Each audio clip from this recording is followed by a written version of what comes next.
Have you ever noticed something strange? Sometimes, the more you try to stay on someone's mind, the faster they seem to forget about you. You text them all day. You reply instantly. You give them your attention every second. And somehow, they don't miss you at all. But then you step back for a little while, and suddenly they're thinking about you. So, what exactly is happening inside the human brain? And can psychology explain why someone starts missing you? Imagine this. You meet someone. The conversation is effortless. You laugh. You share stories. You create a few unforgettable moments. And then, the date ends. You go home, and something interesting happens. You start replaying the conversation in your head. That little smile. That funny joke. That moment of eye contact. Why?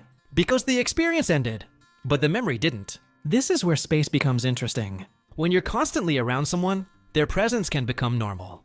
Familiar? Expected. But when there's a little distance, the brain has room to replay the experience. You remember the good moments. You wonder what they're doing. You become curious. And sometimes, absence doesn't destroy attraction. It gives the brain something to think about. But here's the part people get wrong. Making someone miss you doesn't mean disappearing. It doesn't mean ignoring their messages. It doesn't mean pretending you're too busy. And it definitely doesn't mean playing psychological games. Because there's a difference between giving someone space and making someone anxious. One can create anticipation. The other creates insecurity. And there's another powerful ingredient behind missing someone. Anticipation. When you know something good is coming, your brain starts looking forward to it. That's why a great conversation doesn't always need to last 3 hours. Sometimes leaving while the energy is still good creates something powerful. A reason to look forward to the next time. You don't need to give someone your entire world in one night. Leave something for tomorrow. But here's the real secret. People don't necessarily miss conversations. They miss how they felt during those conversations. Think about it. You probably don't remember every word someone said to you 5 years ago, but you remember how they made you feel. Safe, excited, understood, desired, happy. That's why creating meaningful experiences is more powerful than sending 100 messages.